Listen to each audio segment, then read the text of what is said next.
நியாயாதிபதிகள் 9ஆம் அதிகாரம் 5வது வசனத்திலிருந்து 15வது வசனம் வரை. இன்னைக்கு படித்த வசனத்தை உங்களுக்கு ஏதாவது புரிஞ்சுதானா? கட்டாயம் புரிஞ்சு இருக்கிறதுக்கு வாய்ப்பு இல்லை. ஆனால் நான் சொல்லிடுறேன். கிதியோன் உங்களுக்கு எல்லாருக்கும் தெரியும்ல?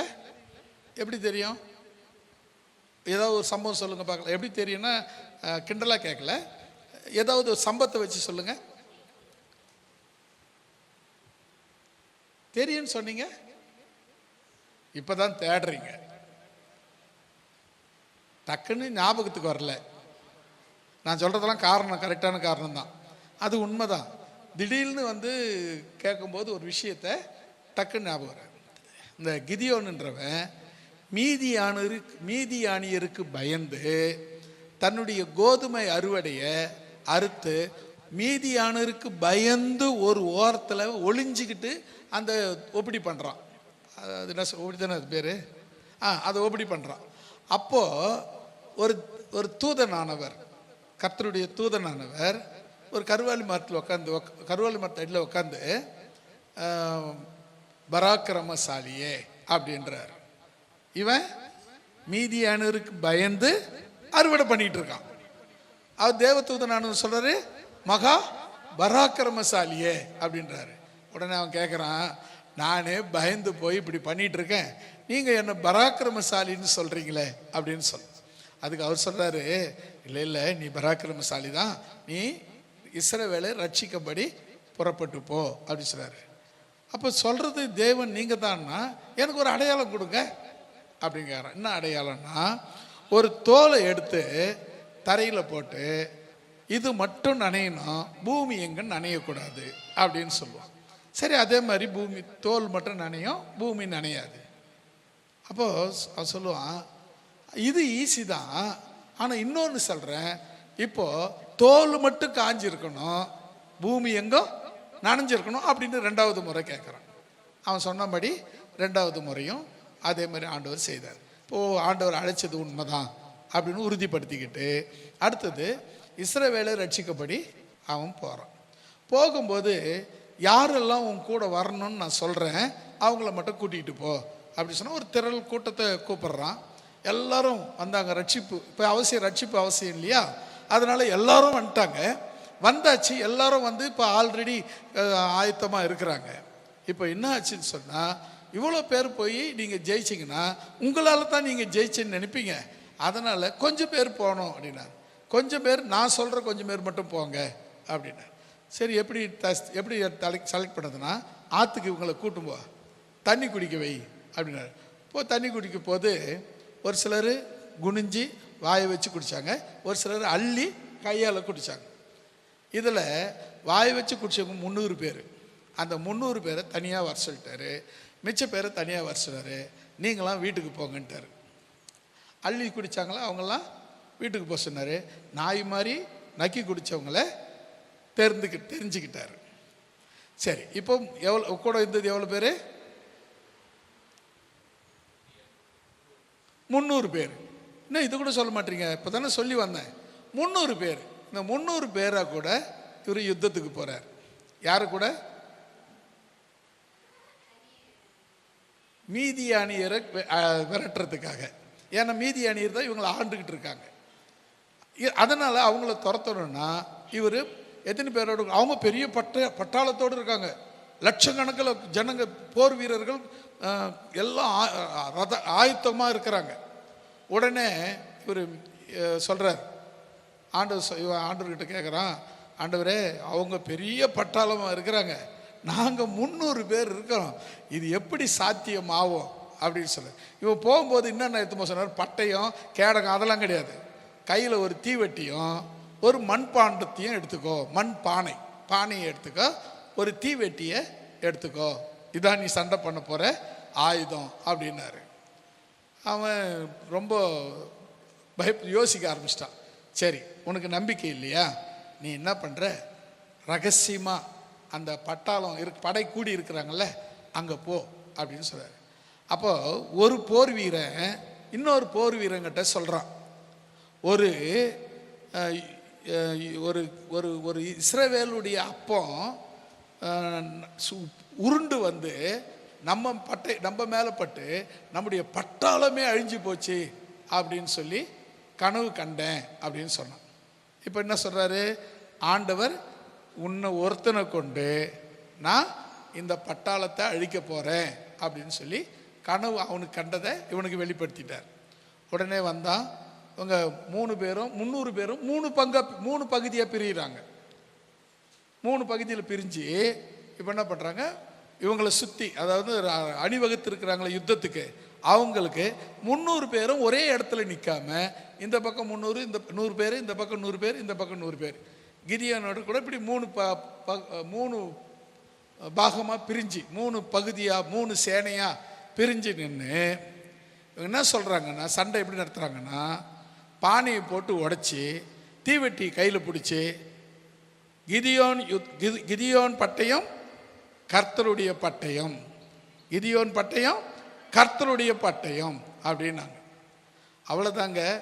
இவங்க அப்படி சொன்ன உடனே அந்த பட்டாளத்தில் இருக்கிற லட்சமான சேனைகள் ஒருத்தரை எழுந்து அவனுங்களையே வெட்டிக்கிட்டு செத்து போயிட்டானுங்க. இஸ்ரவேலுக்கு ரட்சிப்பு வந்தது. அல்லேலூயா. இப்போ இவன் தான் அந்த கிதியோன். சரி, உங்களுக்கு எல்லாருக்கும் இதெல்லாம் நான் சொன்ன விஷயம்லாம் ஏற்கனவே தெரிஞ்ச கேட்ட விஷயந்தான். ஏதாவது ஒன்று சரி தெரியாத விட இது இப்போ நம்மளுக்கு கிளியர் ஆயிடுச்சு. இப்போ இந்த கிதியோன் யாருன்னு கிளியர் தானே? கிளியரா இல்லையா? கிளியர். இப்போ அடுத்தது பார்த்தீங்கன்னா, ஆண்டவர் இவங்கிட்ட இன்னொரு வேலை கொடுக்குறார். இந்த இஸ்ரவேல் ஜனங்க என்ன பண்ணாங்க? விக்கிரகத்தை உண்டாக்கி அதுக்கு ஒரு தோப்பை உண்டாக்கி அந்த தோப்புக்குள்ள விக்கிரக ஆராதனை பண்ண ஆரம்பிச்சாங்க. ஆராதனை பண்ணிட்டு இருக்காங்க. அப்போ கிதியோனுடைய தகப்பனே இப்படி தான் பண்ணிட்டு இருக்கான். எப்படிங்க? ஒரு விக்கிரகத்தை உண்டாக்கி அதை சுற்றி ஒரு தோப்பு உண்டாக்கி, அது விக்கிரகம், அது தோப்பு, அதுக்கு பேர் தோப்பு விக்கிரகம். இப்படி ஜனங்கள், இஸ்ரவேல் ஜனங்கள் மிகவும் தேவனை விட்டு தூரமாக போயிட்டாங்க. விக்கிரகத்தை பின்பற்றி போயிட்டாங்க. ஆண்டவரை சுத்தமாக மறந்துட்டாங்க.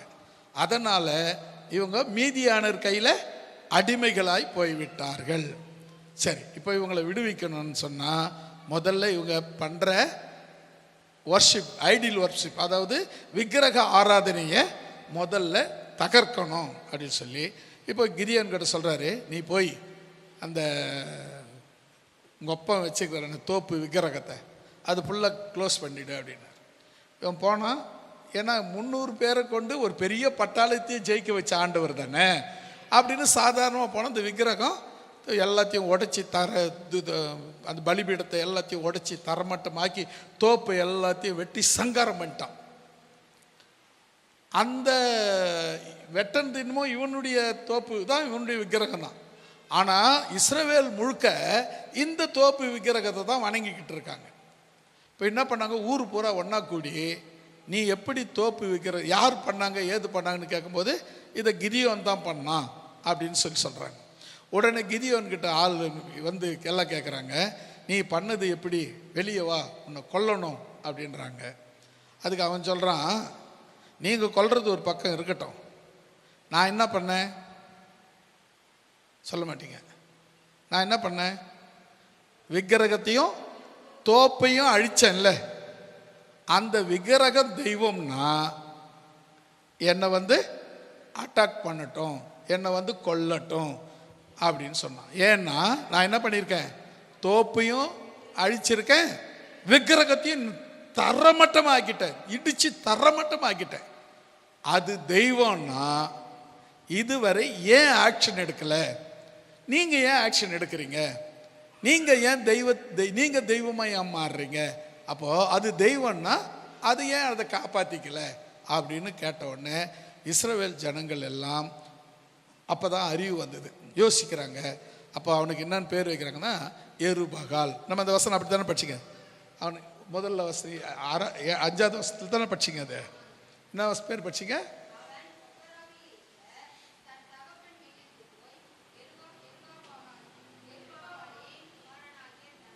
அது எருபகால். அவன் பேருக்கு என்ன ஆயிடுச்சு? எருபகால். ஏன் தெரியுமா? விக்கிரகத்தை பாகாலை வென்றவன். அல்லேலூயா. எருபகால்னா என்ன? பாகாலையே வென்றவன் அவன், அவ்வளவுதான். எருபகால். பாகால்னா அவங்க தோப்பு விக்கிரகத்தினுடைய பேர் பாகால். பாகாலை கும்பிட்டுட்டு இருந்தாங்க. அதுக்கு தோப்பு உண்டாக்கி அந்த தோப்புக்குள்ளே வச்சு அந்த பாகாலை கும்பிட்டுட்டு இருந்தாங்க. அந்த பாகாலை அழிச்சான். இவங்க ஜனங்கள்லாம் கேட்குறாங்க, அந்த பாகால் என்னை அட்டாக் பண்ணிட்டோம், நீங்கள் எதுக்கும் கவலைப்படாதீங்க அப்படின்னு சொன்ன உடனே அவங்க எல்லாரும் ஆண்டவரை தெரிஞ்சுக்கிட்டாங்க. அப்போது பாகால் ஒன்றும் செய்ய முடியாதுன்னு தெரிஞ்சுக்கிட்டதுனால அவங்க என்ன பண்ணாங்க, இவனுக்கு எருபாகால் அப்படின்னு பேர் வச்சாங்க. யாருக்கு? கிதியோனுக்கு எருபாகால் பேர் வச்சாங்க. எருபாகால்னா என்ன? பாகாலை வென்றவன். அல்லேலூயா சொல்லமா? அப்போ நீங்க கவனிங்க, நீங்க சில இடங்கள்ல பார்த்தீங்கன்னா விக்கிரகங்கள் இருக்கும். அந்த விக்கிரகங்களை பார்த்த உடனே உங்களுக்குள்ள ஒரு அச்சம் வரும், ஒரு சந்தேகம் வரும், ஒரு பயம் வரும். ஏன்னா ஒரு காலத்தில் நாம் அதை கும்பிட்டுருக்கோம், அதனால் ஒரு அச்சம் பயம் வரும். ஆனால் நான் ஒன்று சொல்லட்டுமா, அதுக்கு கண் இருக்குது ஆனால் பார்க்காது, காது இருக்குது கேட்காது, கால் இருக்குது நடக்காது, கை இருக்குது யாரையும் தொடாது, இப்போ மூக்கு இருக்குது சுவாசம் கிடையாது. அப்போ அது செத்து போன ஒரு பொணத்துக்கு சமம். அது எதுக்கும் பயன்படாது. அதுக்கு நீங்க பயப்பட வேண்டிய அவசியம் இல்லை. ஒரே தெய்வம் தான், அது இயேசு கிறிஸ்து. வசனம் சொல்லுது, அவர் ஜீவனுள்ள தேவன். அல்லேலூயா. அவர் மட்டும்தான் தெய்வம். வேற உலகத்தில் இருக்கிற எல்லாம் தெய்வங்கள் அல்ல. ஒரு சாதாரண மனுஷன் கிதியோன் போய் அந்த பாகாலையை வெட்டி போட்டு வந்துட்டா, அது ஒன்றும் பண்ண முடியலையே, அதை தன்னை கூட காப்பாற்றிக்க முடியலையே. ஆனால் இயேசு கிறிஸ்து நீங்கள் எடுத்துக்கங்களேன், கொலை பண்ணாங்க, கொலை செஞ்சு சாவடிச்சு சிலுவையில் சாவடிச்சிட்டாங்க, எடுத்து போய் பொச்சும் போயிட்டாங்க, அடக்கம் பண்ணியும் போயிட்டாங்க. முடிஞ்சிடுச்சா? இயேசு அதோட முடிஞ்சிடுச்சானா? இல்லை, 3 நாள் பொறுத்து உயிரோடு எழுந்து வந்தார். அல்லேலூயா. அப்போ பாகாலும் இயேசு ஒன்னா கிடையாது. இயேசு ஜீவனுள்ள தேவன், இன்றைக்கும் உயிரோடு இருக்கிற ஒரே தெய்வம் இயேசு கிறிஸ்து. அப்போ பாகால் அது கல்லு தான். அதான் ஒரு பக்தன் அழகா பண்ணாரு, கல்லும் மண்ணும் என் கடவுள் அல்ல, கையின் சித்திரம் தெய்வம் அல்ல, கல்லும் மண்ணும் என் கடவுள் அல்ல, கையின் சித்திரம் தெய்வம் அல்ல, ஆவியோடும்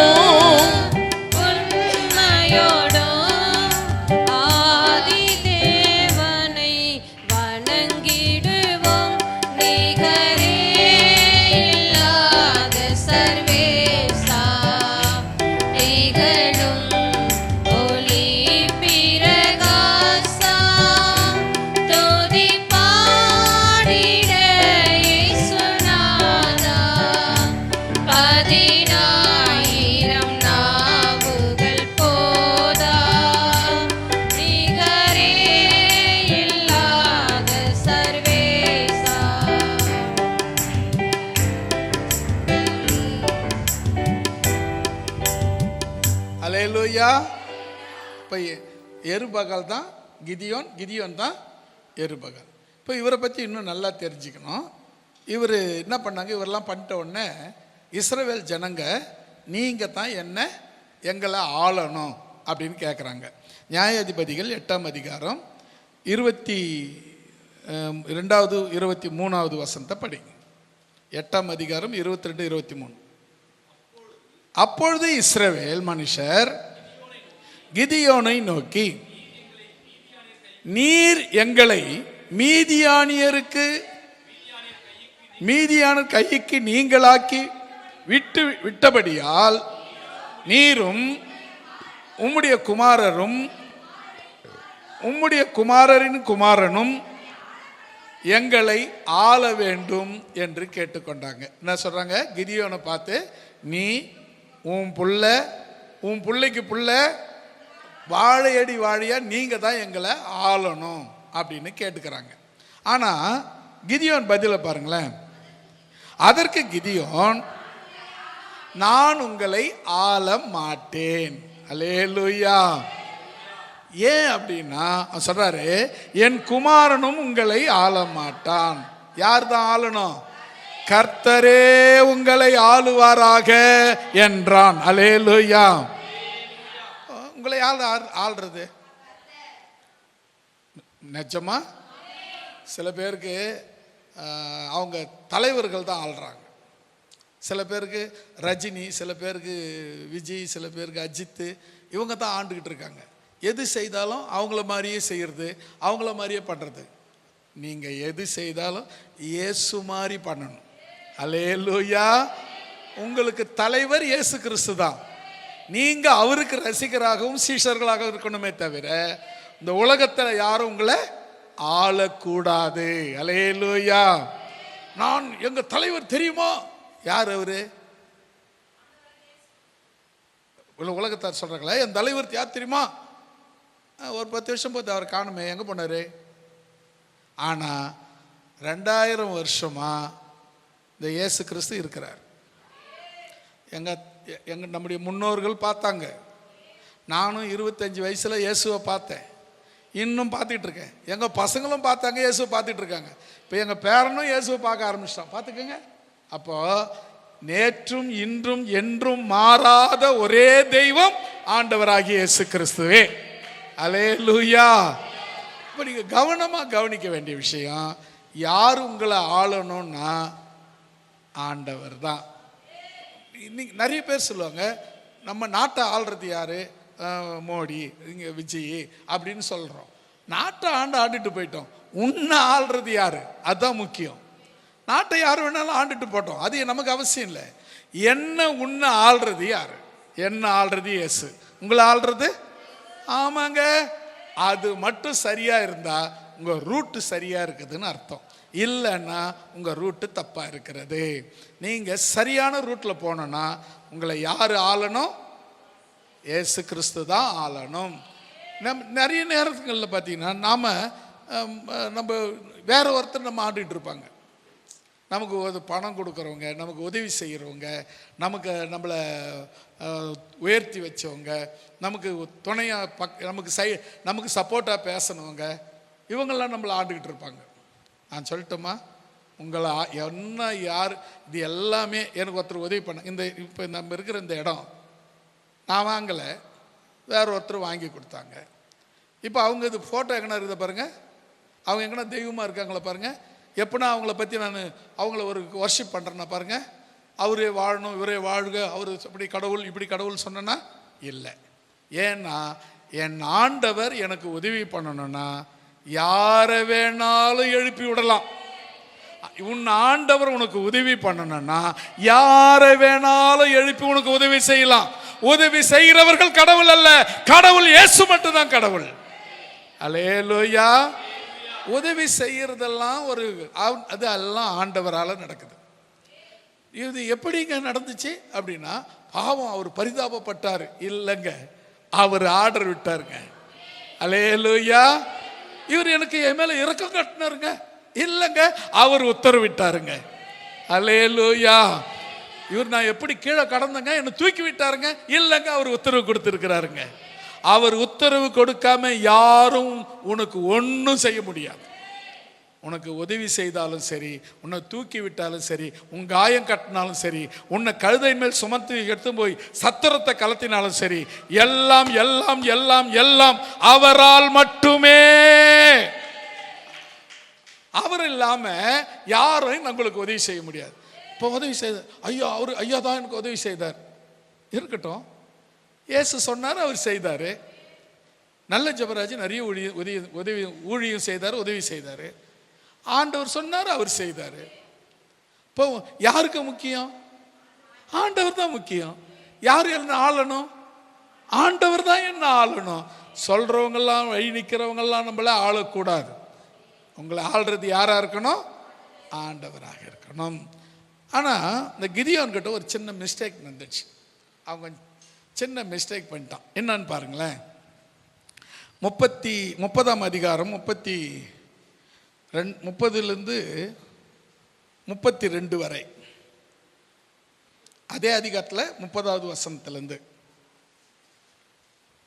இப்போ படிச்சிங்களா? அதே அதிகாரம் தான், 8ஆம் அதிகாரம் 30.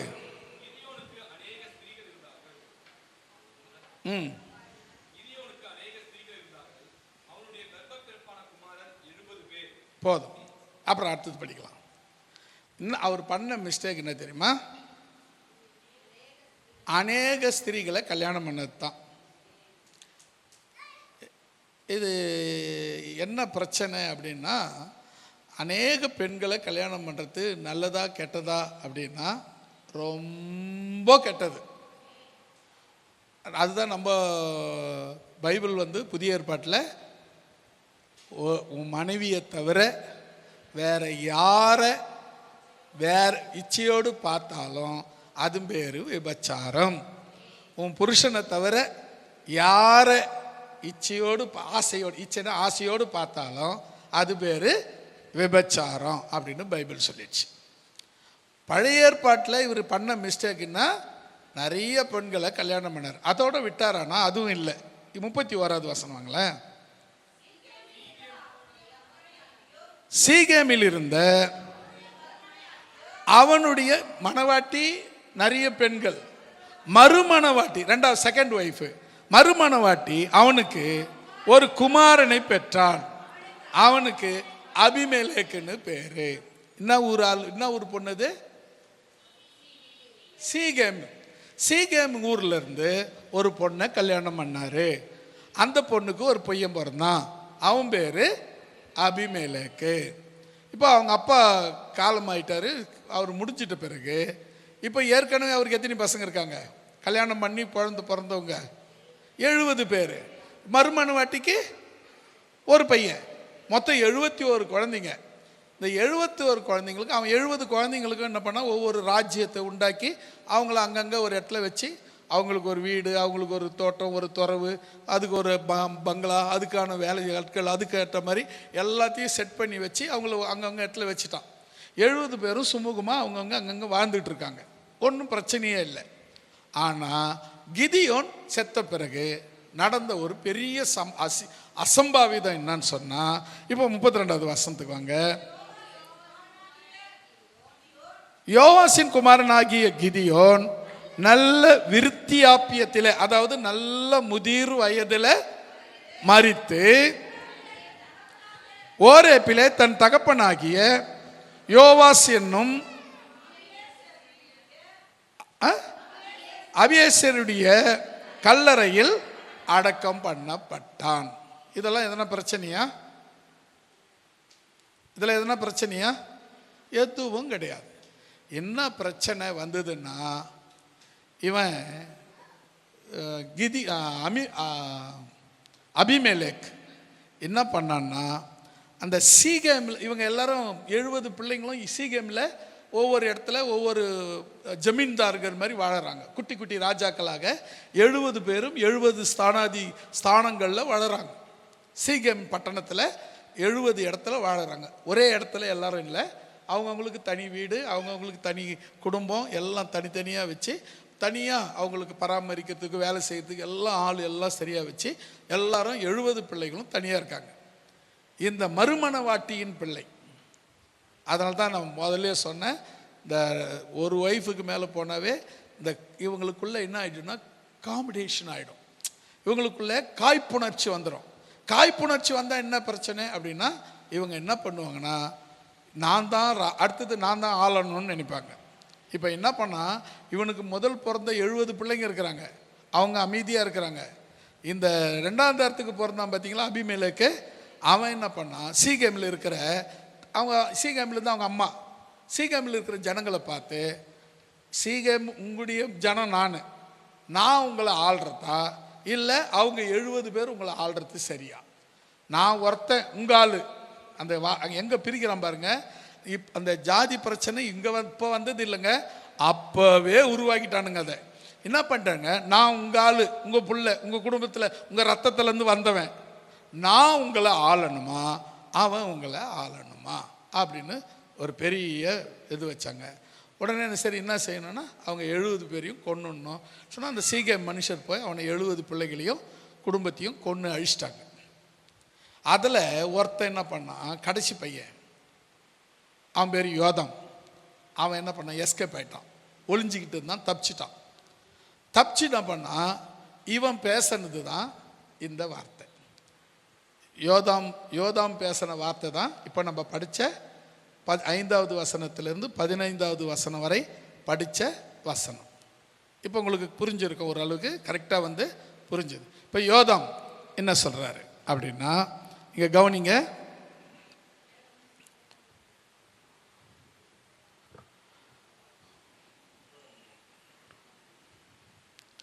ஒரே ஒருவன், அதாவது 70 பேர் ப்ளஸ் அபிமெலேக்கு 71 பேர். இப்போ 70 பேர் உங்களை ஆள்றது சரியா இல்லை நான் ஒருத்தன் ஆள்றது சரியா அப்படின்னு சொல்லி கேட்ட உடனே அவங்க யோதாம் பேச்சை அபிமெலேக்கு பேச்சை கேட்டு 70 பேரை கொண்டுட்டாங்க. இதெல்லாம் ஒருத்த மட்டும் தப்பிச்சிட்டான். அவன் பேர் யோதாம் தப்பி உயிர் பிழைக்க தப்பினான். அவன் ஓடி போய் தப்பிச்சு என்ன பண்ணான். அதுக்கப்புறம் பாருங்க, அடுத்த வசனம் படிங்க.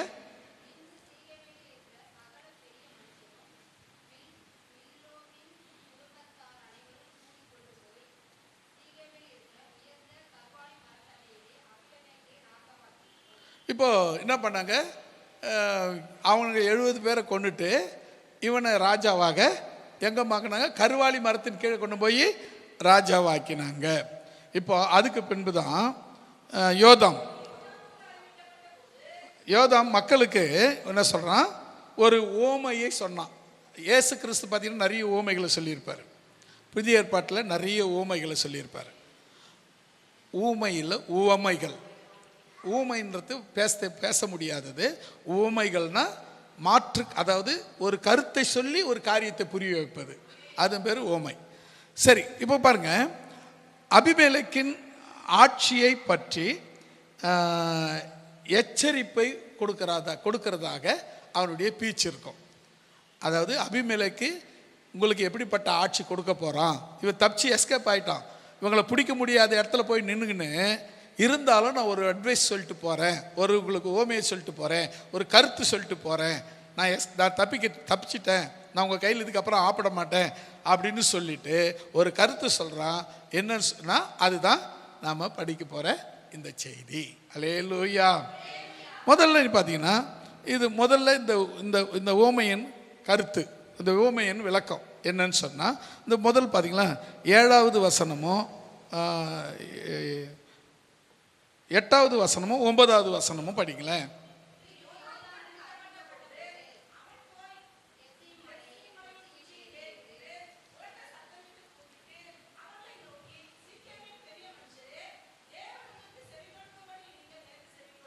ஃபர்ஸ்ட்ல இருந்து மறுபடியும் படிங்க. அறிவிக்கப்பட்ட போது அவன் போய் எங்க, கெர்சி மலையின் உச்சியிலே ஏறி நின்று உரத்த சத்தமிட்டு, என்னங்க புரியல, அவர்களை நோக்கி, சீகேமின் பெரிய மனுஷரே, தேவன் உங்களுக்கு செவி கொடுக்கும்படி நீங்கள் எனக்கு செவி கொடுங்கள். அல்லேலூயா. இப்போ கவனிக்கணும், ஒரு முதல்ல நீங்கள் பண்ணது சரியா தப்பான்னு உங்களுக்கு நான் சொல்கிறேன். நீங்கள் பண்ணது சரியா என்னன்னு பாருங்கள். சீகேமின் பெரிய மனுஷரே, 70 பேர், 70 எங்கள் பிள்ளைங்களை, என்னுடைய அண்ணன் தம்பி கூட பிறந்தவங்களை கொன்னுட்டீங்க, நான் மட்டும் எஸ்கேப் ஆகிட்டு தப்பிச்சிட்டேன், ஆனால் நீங்கள் பண்ணது சரியா அப்படின்னு சொல்லி கேட்குறான். 9வது வசனம் இல்லை, இப்போ படிச்சிங்களா, அதுக்கு அடுத்த வசனம்.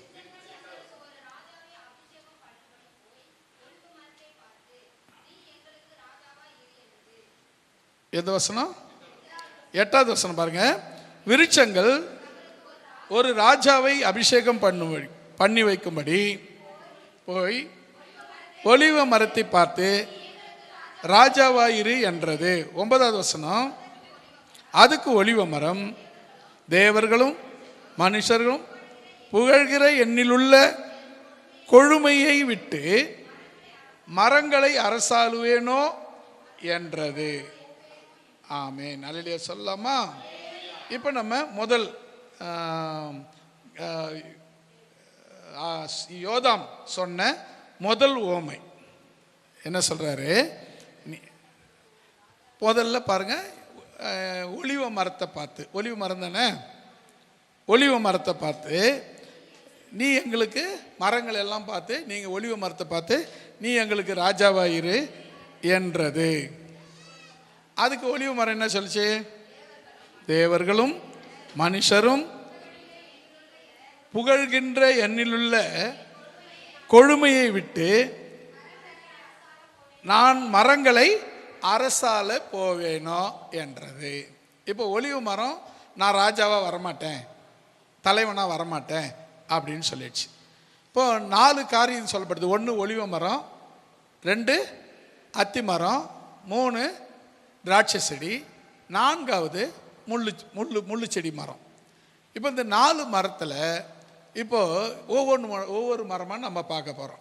நம்ம முதல் பார்க்க போகிற மரம் ஒலிவ மரம். ஒலிவ மரத்தை பார்த்து என்ன சொல்லுது? நீ எங்கள் மேல் ராஜாவா இரு என்று மரங்கள் எல்லாம் போய் ஒலிவ மரத்தை பார்த்து கேட்டது. அதுக்கு ஒலிவ மரம் என்ன சொல்லுது?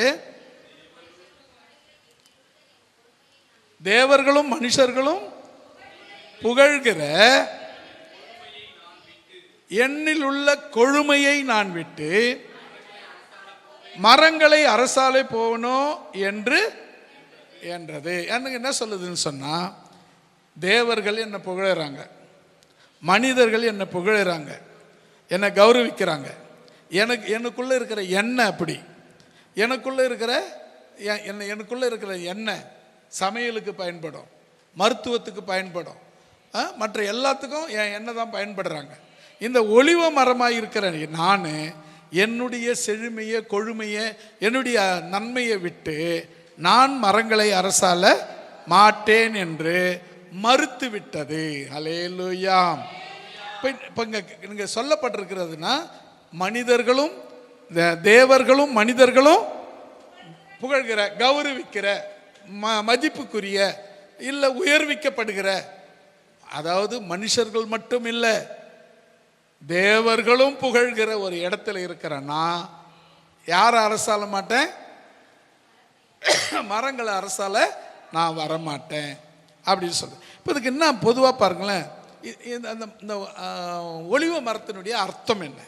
ஒலிவ மரம் எல்லாருக்கும் தெரியும், பைபிளில் ஒலிவ மரம் ஒரு முக்கியமான இடத்துல இருக்கிற ஒரு ஒலிவ மரம். பார்த்தீங்கன்னா ஒலிவ மரம் பழம் உணவுக்காக பயன்படுகிறது. ஒலிவ மரத்திலிருந்து கொட்டையிலிருந்து எடுக்கிற எண்ணெய் சமையலுக்காகவும் மருத்துவத்திற்காகவும் பயன்படுகிறது. இப்போ இது எல்லாமே பயனுள்ள ஒரு மரம். இந்த பயனுள்ள தேவனால் கொடுக்கப்பட்ட பணியில், அதாவது இதுக்கு என்ன விளக்கம் சொல்லலாம் அப்படின்னு சொன்னால், இப்போ இவருக்கு அவர் இந்த ஒலிவ மரம் என்ன சொல்லுது அப்படின்னா, பயன்படுகிற மனுஷனுக்கு பயன்படுகிற, தேவனுக்கு பயன்படுகிற, இப்படிப்பட்ட பாக்கியம் பெற்ற நான், இப்படி ஒரு ஸ்லாக்கியத்தை பெற்ற நான், தேவன் கொடுத்த பணியை விட்டு நான் என்ன செய்ய மாட்டேன்? மரங்களை அரசால மாட்டேன். இது சொல்ற எனக்கு கொடுக்கப்பட்ட உத்தியோகம் அரசாளுவது இல்லை. அல்லேலூயா. அதுக்கு என்ன அப்போ அதுக்கு கொடுக்கப்பட்ட உத்தியோகம் என்ன? மனுஷர்களையும் தேவர்களையும் மகிமைப்படுத்துறது தான் அது வேலை. அல்லேலூயா. உங்க வேலை என்ன? உங்க வேலை என்ன? உங்களை தான் கேட்குறேன். யோசித்து பாருங்களேன். அதில் பாரு, மனிதரையும் தேவர்களையும் மனிதர்களையும் புகழ்விக்கிற வேலை. நமக்கு அப்படி தான் இல்லை? மனுஷன்கிட்ட ஜாலரை போட்டுக்கிறது, ஆண்டர்கிட்ட ஜாலரை போட்டுக்கிறது, இதுதான் நம்ம வேலை. இல்லை இல்லை, அல்லேலூயா. அதாவது என்னன்னா, எல்லாருக்கும் எல்லாமா போறது அது ஜாலரா கிடையாது. எல்லாருக்கும் எல்லாமா போறது. இப்போ ஒரு மூத்தவங்க வர்றாங்க, அவங்க நீங்க கீழ்ப்படிந்து நடக்கிறீங்க, அவங்களை நீங்க அடங்கி போறீங்கன்னு அர்த்தமா, அவங்களுக்கு கீழ்படுறீங்கன்னு அர்த்தமா? சொல்லுங்க.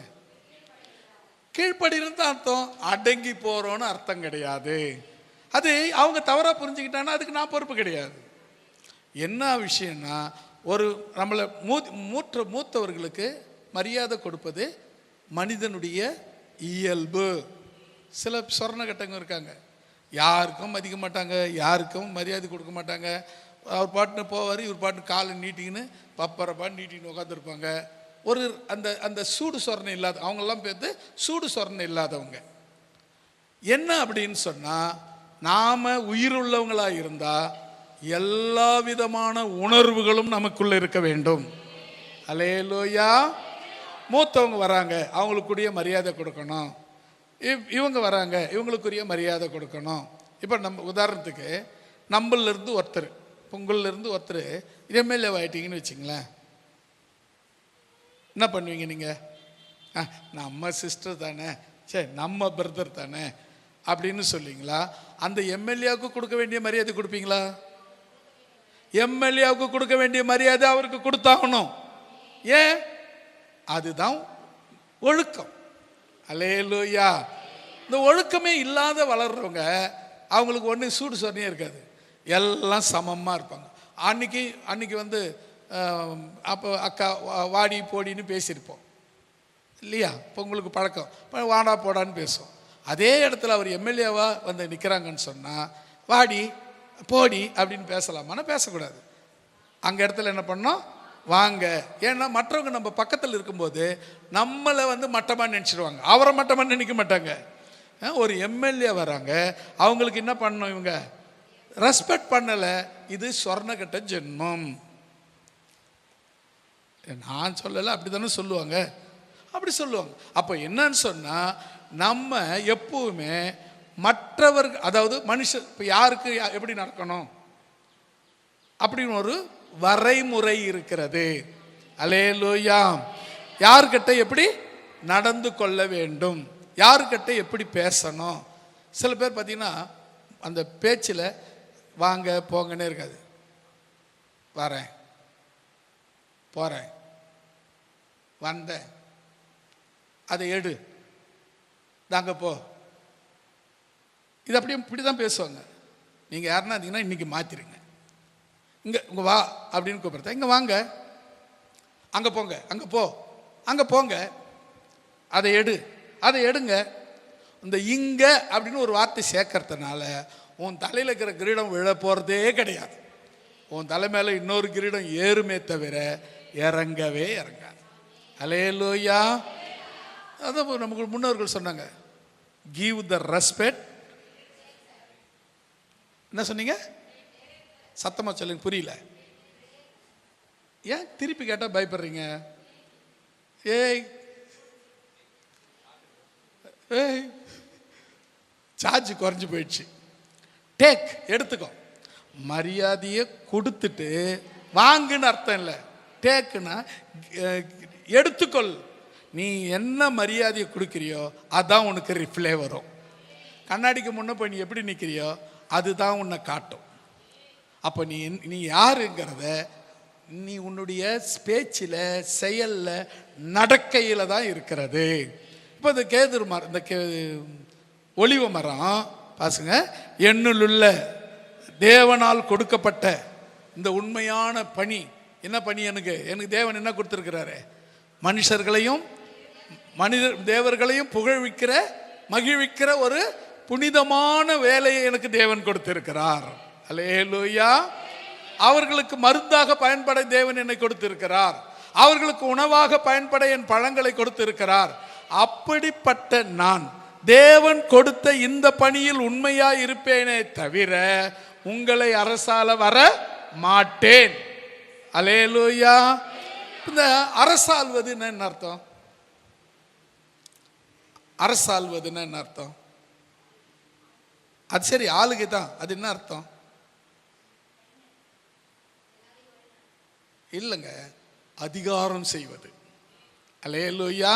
வழி நடத்துறது நல்ல வழி. ஆனா அதிகாரம் உள்ளவங்க என்ன பண்றாங்கன்னா வழி நடத்துறத மறந்துட்டு எனக்கு அதிகாரம் இருக்குதுன்னு அதிகாரம் செய்ய ஆரம்பிச்சிடுறாங்க. அங்க தாங்க தப்பாகுது. அதிகாரம் இருக்குதுன்னு சொன்னா நாம இப்போ எனக்கு வந்து ஊழியக்காரனா அதிகாரம் இருக்கு. நான் என்ன செய்யணும்? ஊழியம் செய்யணும். நான் உங்க மேல அதிகாரம் செய்யக்கூடாது. ஏன்? என் வேலை அதிகாரம் செய்யறது இல்லை, ஊழியம் செய்வது மட்டுமே. அல்லேலூயா. இப்போ நீங்கள் எழுந்து வாங்கினா எழுந்து வருவீங்களா மாட்டீங்களா? போய் உட்காருனா உட்காருவீங்களா உட்கார மாட்டீங்களா? போய் எழுந்து முட்டி போடுனா போடுவீங்களா போட மாட்டீங்களா? அது எல்லாம் நான் சொன்ன நீங்கள் செய்வீங்க. அதை நான் ஆணவமாய் செய்யக்கூடாது. அல்லேலூயா. அதிகாரமாய் செய்யக்கூடாது. அங்கதான் நான் அங்க அதிகாரம் தலை தூக்குது. எனக்குள்ள இருக்கிற தேவன் அடங்கி போய் விடுகிறார், அடக்க பண்ணப்படுகிறார். அப்போ என்ன செய்யணும்னு சொன்னால் இங்கே நீங்கள் நம்ம கவனிக்க வேண்டிய விஷயம் என்ன தெரியுமா? நாம் எப்படிப்பட்டவங்களா இருக்கிறோம். எனக்கு உங்களுடைய வேலை என்ன? உங்களுக்கு கொடுக்கப்பட்ட பணி என்ன? தேவர்களை மகிமைப்படுத்துறது, மனுஷர்களை மகிமைப்படுத்துறது. அப்போ இந்த பணி என்ன வேலை? தேவனை மகிமைப்படுத்துறது. பண்ணுறீங்களா? எப்படி? ஆராதனை, துதி, சோத்திரம், ஜபம், வேதம் வாசிக்கிறது, கர்த்தரை பற்றி மற்றவங்களுக்கு சொல்றது, இது எல்லாம் தேவனை மகிமைப்படுத்துறது. சரி, மனுஷனுக்கு போகிறது எப்படி? ஜால்ரா போடுறது, உண்டி குலுக்கிறது, இது பண்ணுறது இல்லைங்க. ரெஸ்பெக்டாக நடந்துக்கிறது. இவங்க என்னை விட இவங்க ரொம்ப சின்னவங்க அப்படி கிடையாது. அவங்க சின்னவங்களோ பெரியவங்களோ நீ மரியாதை கொடுத்தாதான் உனக்கு மரியாதை திரும்ப கிடைக்கும். அல்லேலூயா. மரியாதைங்கிறது இப்போ உதாரணத்துக்கு பயத்துக்கும் மரியாதைக்கும் என்ன வித்தியாசம்?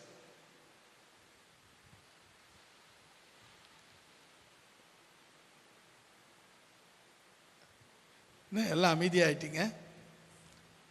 பயம்னா என்ன, மரியாதைன்னா என்ன?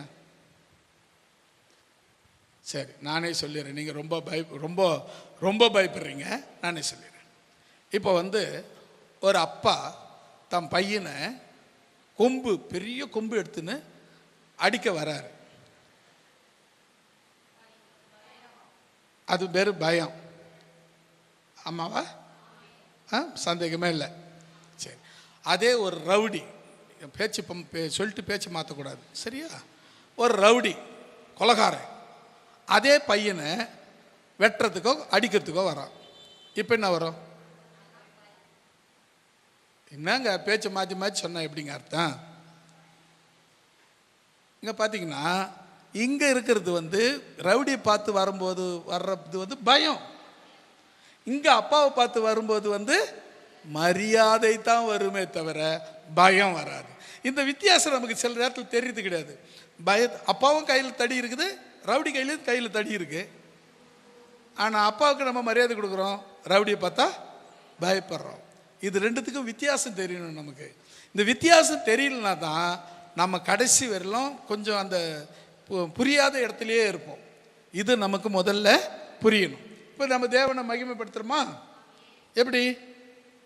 துதிக்கிறது, ஆராதிக்கிறது, ஜெபிக்கிறது, வேதம் வாசிக்கிறது, ஊழியம் செய்கிறது, இது எல்லாம் தேவனை மகிமைப்படுத்துகிற விஷயம். ரெண்டாவது, மனுஷனுக்கு நீங்கள் இப்போ மனுஷரை பிரியப்படுத்துறீங்களா, பரிசுரை மகிமைப்படுத்துறீங்களா? ஆமாம். யாருக்கு என்ன மரியாதை கொடுக்கணுமோ அதை நான் கொடுக்கிறேன். அல்லேலூயா. அப்போ நான் கொடுத்தேன்னா நான் அங்கேயும் சரியாக இருக்கிறேன் என்று பொருள். இப்போ பாருங்க, இப்போ நான் உண்மையாக இருக்கிறேன். என் வேலையில் எனக்கு கொடுத்த வேலையில் நான் உண்மையாக இருக்கிறேன் என்று பொருள்.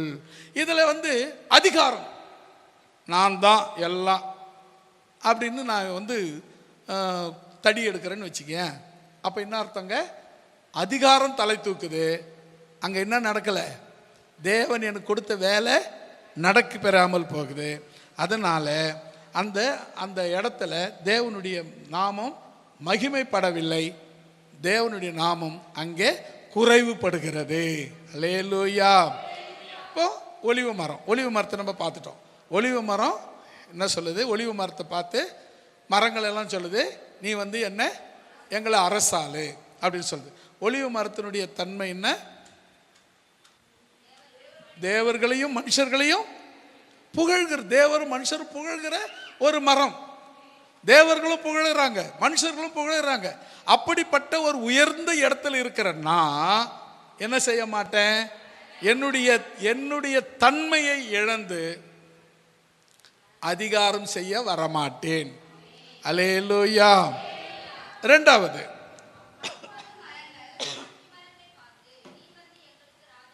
பத்தாவது 11வது வசனம்.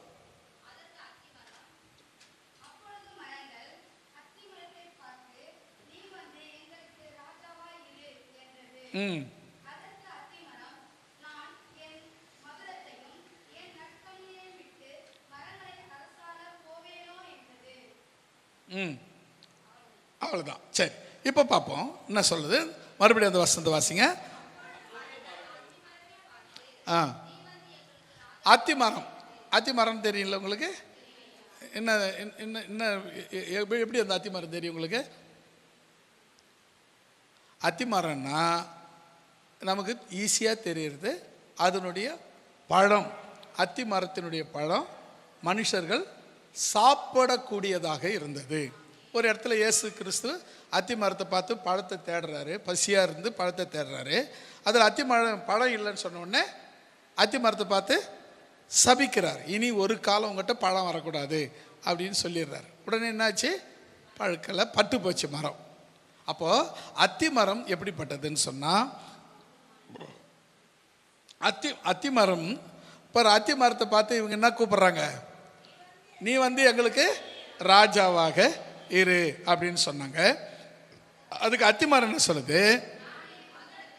மதுரம்னா இனிமை, தேன் போல இனிமையான கனிகளையும் நன்மைகளையும் விட்டு நான் வரமாட்டேன் என்று சொல்லிவிடுகிறது. மதுரம்னா இனிமையான சுவையான கனி, தேன் போல கனி கொடுக்கிற, அது நான் மற்றவங்களுக்கு நன்மை செய்கிற இடத்துல இருக்கிறேன். நான் மற்றவங்களுக்கு நன்மை செய்கிற இடத்துல இருக்கிறேன். நான் என்ன பண்ண மாட்டேன்? உங்களை அரசாள மாட்டேன் அப்படின்னு சொல்லி. பொதுவாக இதுக்கு என்ன அர்த்தம்னா, இந்த மதுரம் அப்படின்ற வார்த்தைக்கு நல்ல குணங்கள், பயனுள்ள ஊழியங்கள், பயனுள்ள விசுவாசம், பயனுள்ள விசுவாசிகள், விசுவாசம் கொண்டவர்கள், அதிகாரத்தை விட தங்கள் அழைப்பையும் அன்பையும் முக்கியப்படுத்துகிறவங்க. அல்லேலூயா. என்னங்க அர்த்தம்? மதுரம்னா என்ன அர்த்தம்? நல்ல குணம். முதல்ல நல்ல குணம் உள்ளவங்களாக இருப்பாங்க.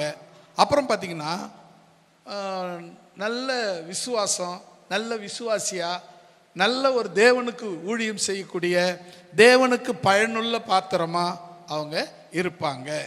அவங்கக்கிட்ட என்ன இருக்காது அப்படின்னா, மற்றவங்கள அதிகாரம் செய்கிற அதிகாரம் அவங்கக்கிட்ட இருக்காது. இது எப்பவுமே சில பேர் பார்த்திங்கன்னா மற்றவங்கள அதிகாரம் பண்ணியே பழகியிருப்பாங்க. அது சரியானாக்கா சரி கிடையாது. எனக்குரிய வேலையை நான் செய்யணும், என்னுடைய வேலை என்னவோ அதை நான் செய்யணும்.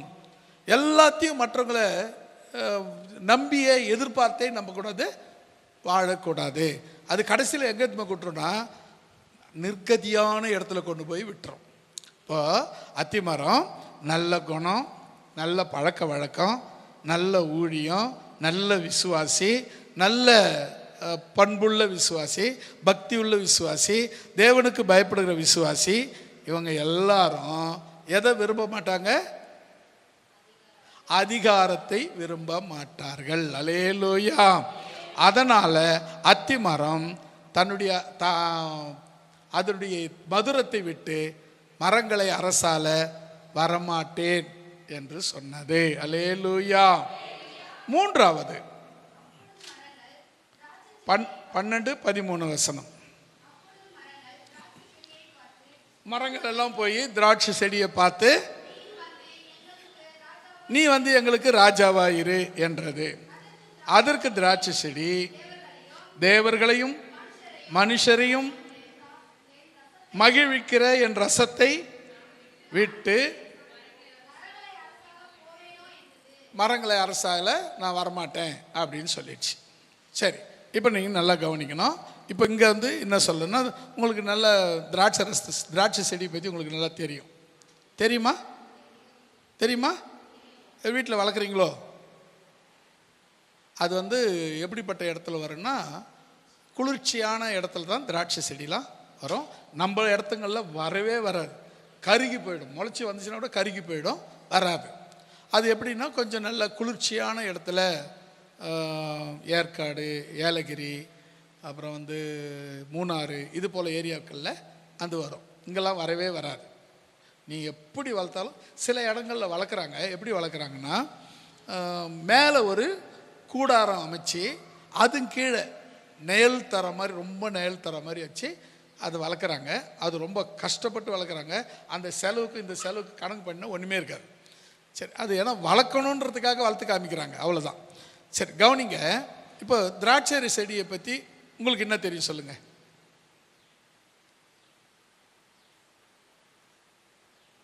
எங்களுக்கு ஒன்றும் தெரியாது.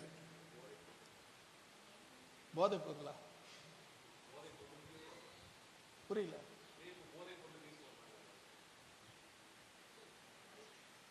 வேற எதுவுமே ஞாபகம் வரலையா? நானே நானே மெய்யான திராட்சை செடி, நீங்களாம் யாரு? கொடிகள். என்னில் நிலைத்திருந்தால் கனி கொடுப்பீர்கள், நிலைத்திராவிட்டால் கனி கொடுக்க மாட்டீர்கள். நிலைத்திராவிட்டால் அறுப்புண்டு நெருப்பிலே போடப்படுவீர்கள். இது யோவான் 15ஆம் அதிகாரத்தில் நம்ம படிக்கிற ஒரு விஷயம்தான். இது ஞாபகம் இல்லாத போயிடுச்சு திடீர்னு. ஞாபகம் இருக்குது, ஆனால் இல்லை. அப்படி தான் இருக்குது கொஞ்சம் சூழ்நிலை. என்னவோ தெரியல, இன்னைக்கு கொஞ்சம் டல்லாக தான் இருக்கிறீங்க. என்ன ஆச்சுன்னு தெரியல. சரி, அப்புறம் அது பார்த்துக்கலாம், என்ன ஆச்சுன்னு பார்த்துக்கலாம். சரியா? சரி, இப்போ பாருங்க, திராட்சை செடி. முதல்ல வந்து திராட்சை செடி நீங்கள் புரிஞ்சுக்குங்க. யார் திராட்சை செடி? ஏசப்பா. திராட்சை தோட்டக்காரர் யாரு? பிதா. கொடி யாரு? நீங்க. கனி யாரு? அது யாரு? உங்க செயல்கள். உங்க செயல்கள் அதுதான் கனிகள். சரி, கவனிக்க. மறுபடியும் போலாமா? திராட்சை செடி யாரு? ஏசப்பா. தோட்டக்காரி யாரு? பிதா. கொடி யாரு? நீங்க, நாங்க, நாம. பழம், திராட்சை பழம் யாரு? நம்மிடத்தில் வெளிப்படுகிற நல்ல செயல்கள், நல்ல குணங்கள், இதுதான் பழம். சரியா? இப்போ அப்படியே நம்ம இந்த இடத்துக்கு வந்துடலாம். நேரம் இல்லாததுனால சுருக்கமாக படிச்சுட்டு வரலாம்.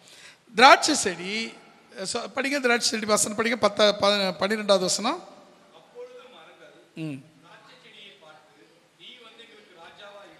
இப்போ திராட்சை செடியை பார்த்து இவங்க என்ன பண்ணாங்க? அதை போய் அழைக்கிறாங்க. திராட்சை செடியை பார்த்து, எப்பா நீயாவது ஒலிவ மரத்தை கூப்பிட்டோம், அவன் வரமாட்டேன்ட்டான். அத்தி மரத்தையும் கூப்பிட்டோம், அவனும் வரமாட்டேன்ட்டான். சரி, நீ வா, எங்களுக்கு ராஜாவா இரு, எங்களுக்கு ஒரு ராஜா வேணும், அதனால நீ ராஜாவா இரு என்று சொன்னது. இப்போ அதுக்கு திராட்சை செடி என்ன சொல்லிச்சு? தேவர்களையும் மனுஷர்களையும் மகிமைப்படுத்துகிற என் ரசத்தை நான் விட்டு மரங்களை அரசால வரமாட்டேன் என்று மறுத்துவிட்டது. அல்லேலூயா. இப்போ என்னென்ன பாருங்க, திராட்சை ரசம், அதாவது திராட்சை செடியா இல்லை, அப்புறம் திராட்சை கொடியும் இல்லை, திராட்சை தோட்டக்காரரும் இல்லை. இப்போ இங்க என்ன சொல்லப்பட்டிருக்கிறது? என்னில் உள்ள கனிகள், உங்களுள்ள நல்ல செயல்கள், உங்களில் உள்ள நல்ல செயல்கள் தான் இங்கே சொல்லப்பட்டிருக்கு. தோட்டம் சொல்லலை, செடி சொல்லலை, கொடியும் சொல்லலை, உங்களிலிருந்து வந்த நல்ல குணங்கள் இங்கே சொல்லப்படுகிறது. கவனிங்க. இப்போ நல்ல குணம் என்னது? பழங்கள். இப்போ பழங்கள் என்ன பண்ணுமா? இப்போ முதல்ல உங்களுடைய செயல்கள் தேவனை மகிமைப்படுத்தக்கூடியதாக இருக்க வேண்டும். இரண்டாவது, மனுஷரை மகிமைப்படுத்த கூடியதாக இருக்க வேண்டும். அல்லேலூயா. இந்த ரெண்டு விஷயம் நம்ம ரொம்ப முக்கியங்க. நீங்கள் சில பேர் பார்த்தீங்கன்னா ஜெபம் பண்ணுறதுல, ஆராதனிக்கிறதுல, ஜெபம் பண்ணுறதுல, ஜெபம் அப்படி ஜபத்தில், ஆராதனையில், பக்தியில், விசுவாசத்தில், நம்பிக்கையில், வேதம் வாசிக்கிறதுல அவங்கள வின் பண்ண ஆளே கிடையாது. அப்படியே இந்த பக்கம் வாங்க, அவங்க யாரு கூட எந்த ரிலேஷன்ஷிப்பும் இருக்க மாட்டாங்க, யாரு கூட பேச மாட்டாங்க, யாரு கூட எந்த ரிலேஷன்ஷிப் கிடையாது, சொந்த அக்கா தங்கச்சி கூட பேச மாட்டாங்க, சொந்த அண்ணன் தம்பி கூட பேச மாட்டாங்க, எந்த உறவு ஒட்டு உறவு கிடையாது. இவங்க அறுத்து விடப்பட்ட மாதிரி இருப்பாங்க. இது சரியா? எடைன்னு சொன்னால் ரெண்டு பக்கமும் பேலன்ஸ் சரியாக இருக்கணும். ஒரு பக்கம் நல்ல வெயிட் இருக்குது, ஒரு பக்கம் வெயிட் இல்லைன்னு சொன்னால் இது சரியான வழிநடத்துதல் இல்லை. சமநிலை இருக்கணும். தேவன் அதை தான் விரும்புகிறாரு. பக்தி பக்தி பக்தி, விசுவாசம், நம்பிக்கை, சோத்திரம், ஆலே லூயா அப்படின்றது மட்டும் முக்கியம் இல்லை. நாம் படைச்ச என் மக்கள்கிட்டையும் நீ அன்பா இருக்க வேண்டும். அலே லூயா. என்கிட்ட அன்பா இருங்கள், மற்றவங்களை வெறுத்து விடுங்கள் அப்படின்னு இயேசு ஒருபோதும் சொன்னதே கிடையாது. என்கிட்ட அன்பா இருங்க, நான் உண்டு பண்ணின என் ஜனங்கள்கிட்டையும் அன்பா இருங்க அப்படின்னு தான் சொல்லியிருக்கிறார். பார்த்தீங்கன்னா அதுக்குன்னு ஒரு அதிகாரமே கொடுத்துருக்காரு. அன்பு பயத்தை நீக்கும், அன்பு பயத்தை புறம்பே தள்ளும், அன்புக்கு நிகரை யாரும் இல்லை, அன்பு தன்னை புகழாது, அன்பு தன்னை அயோக்கியமானதை செய்யாது. இப்படி அன்பை குறித்து அதிகமாய் சொல்லப்பட்டிருக்கு. சில பேர் பார்த்தீங்கன்னா இவங்க ஒரு டாப் மோஸ்ட் இடத்துல இருக்கிற மாதிரியும், மற்றவங்களாம் பார்த்தா அற்ப பூச்சியை நினைப்பாங்கிற மாதிரி இருப்பாங்க. அப்போ உங்களுக்கு அந்த பிராமணருக்கு என்ன வித்தியாசம்? அவங்க தான் ஜாதியில் நாங்கள் ஒஸ்தி, எங்களுக்கு எல்லாம் மற்றவங்க எல்லாம் நாங்கள் தான் தலையில் பிறந்தவங்க, மற்ற எல்லாம் எங்கெங்கேயோ பிறந்தவனுங்க அப்படின்னு நினைக்கிறான். நீயும் அப்படி இருக்குன்னா அப்போ நீ அங்கே எங்கே இருக்கிற? மற்றவங்களை அலட்சியப்படுத்துகிற நீ அங்கே இடத்துல தான் இருக்கிற. மற்றவங்க என்னை விட அவங்க மற்றவனு யாரும் எப்பவுமே எதுக்கும் எங்கேயும் நினைக்கவே கூடாது. அவங்க இவங்க தானே, அவங்க தானே, அவங்க தானே. அவங்களும் ஆண்டவர் தான் படைச்சிருக்காரு. அல்லேலூயா. இவங்களுக்கும் அவர்தான் தேவன், அவர்களுக்கும் அவர்தான் தேவன். இந்த இடத்துல வித்தியாசம் நீங்க பண்ணீங்கன்னா நீங்க உங்ககிட்ட திராட்சை பழம் பழுக்கலை, அது சரியான பழம் இல்லை. அல்லேலூயா. இந்த வசனம் சொல் பாருங்களேன். தேவனையும் மனுஷரையும் மகிழ்விக்கும் என்னுடைய ரசத்தை விட்டுவிட்டு ஏன் நான் அரசாட்சி செய்ய வர வேண்டும் என்று மறுத்து விட்டது. சுருக்கமா நீங்க படிச்ச வசனத்தை நான் சுருக்கமா சொல்றேன் பாருங்களேன். தேவனையும் மனுஷரையும் மகிழ்விக்கும் கூடிய ரசத்தை விட்டுவிட்டு, ரசம் அந்த அந்த அந்த சொர்க்க வாசல் என்கிட்ட இருக்குது, அதை விட்டுட்டு நான் ஏன் மரங்களை அரசால வர வேண்டும் என்று மறுத்து விட்டது. அல்லேலூயா.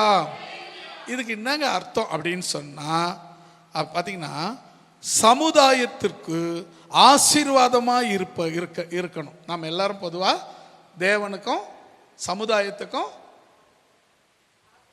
ஆசீர்வாதமா இருக்கணும். உங்களை பார்க்குறவங்க ஏமா கொஞ்சம் தண்ணி எடுத்துன்னு வா, உன்னை பார்த்துட்டு போனால் நடக்காதுன்னு சொல்லி நினைக்கக்கூடாது. வழிகட்டாமல் அவங்க எதற்கு போகணும்னு நினைக்கணும். ஏன் தெரியுமா?